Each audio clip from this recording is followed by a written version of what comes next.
El hombre más grande de la historia es Jesús. No tenía sirvientes, pero lo llamaban Señor.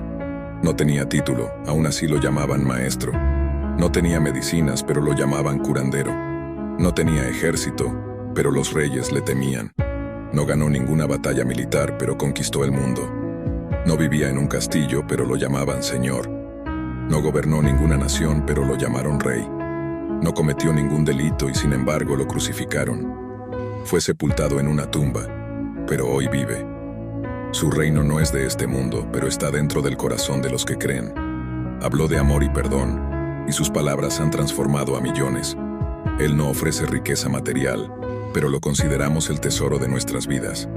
Él no promete ningún poder terrenal, pero en su nombre los débiles han encontrado fuerza. Aunque no dejó ninguna palabra escrita, su mensaje ha llenado innumerables páginas. En su debilidad encontramos nuestra fuerza, en su sufrimiento nuestra salvación. Jesús, el hombre más grande de la historia, continúa invitándonos a una historia de redención, amor y vida eterna. Su nombre es Jesucristo. Si crees en este mensaje, comenta amén y compártelo con alguien que amas.